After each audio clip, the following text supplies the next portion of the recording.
வணக்கம். TNPSC senior ஏகே TNPSC maths டாப்பிக்கில் சிம்பிளிஃபிகேஷன் பார்த்துட்ருக்கோம். அடிக்கடி கேட்குற கொஸ்டின்ஸ் அண்டு எக்ஸ்பெக்டட் கொஸ்டின்ஸ் பார்த்துட்ருக்கோம். அந்த சீரீஸில் இன்றைக்கி இன்னொரு சம் பாருங்கள். கொஸ்டின் நோட் பண்ணிக்கோங்க. 16/24க்கு எது சமமான விகிதம் அல்ல? ஸோ இதை பார்த்ததுமே தெரியுது. ரேஷியோ மெத்தடில் ஃப்ராக்ஷன் சால்வ் பண்ணி ஈஸியாக மைண்ட்லேயே இந்த சம் வித்தின் 20 செகண்ட்ஸ் 30 செகண்ட்ஸ்குள்ளே சால்வ் பண்ணிடலாம். ஸோ ஒரு 5 கொஸ்டின்ஸ் வரைக்கும் இந்த மாதிரி மைண்ட் கேல்குலேஷன்லேயே போடுற மாதிரி கொஸ்டின்ஸ் நம்ம எக்ஸ்பெக்ட் பண்ணலாம். ஸோ ஆப்ஷன்ஸ் பார்த்துக்கோங்க. ஸோ கொஸ்டினை ஃபஸ்ட்டு பார்த்ததுமே இந்த ஃப்ராக்ஷனை சிம்பிளிஃபை பண்ணிக்கோங்க. 8 டேபிளில் மல்டிப்ளை பண்ணால் that is 2. 8 2s are 16, 8 3s are 24. So 2/3.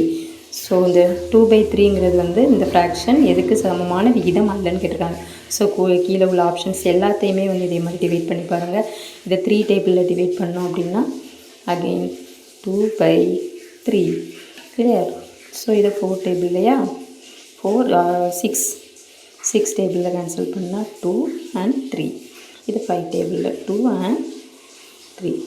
So எல்லாமே 2/3 எல்லாமே சமமான விகிதம். இது மட்டும் 20/28 நீங்கள் சால்வ் பண்ணி பார்த்தீங்கன்னா இது சமமான விகிதம் அல்ல. So answer is D. Clear. தயங்கி நிற்பவர்கள் ஒருபோதும் தங்களுக்கு தகுதியான இடத்திற்கு சென்று சேருவதே இல்லை. இது கரெக்ட் தானே? ஸோ நம்மளுக்கான எக்ஸாம் வந்துருச்சு. 5 months இருக்குது. அப்ளை பண்ண போகிறோம். படிக்கணும்னு முடிவு பண்ணியாச்சு.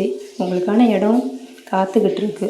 ஸோ எதையும் நினச்சி வர ப்ராப்ளம்ஸ் சுச்சுவேஷன்ஸ் 2 நாள் ஃபீல் பண்ணுங்கள், அப்புறம் படிக்க உட்காந்துருங்க. தயங்கி நின்றுடாதீங்க, படிச்சுக்கிட்டே இருங்க. உங்களுக்கான இடம் காத்துக்கிட்டே இருக்குது. தேங்க்யூ.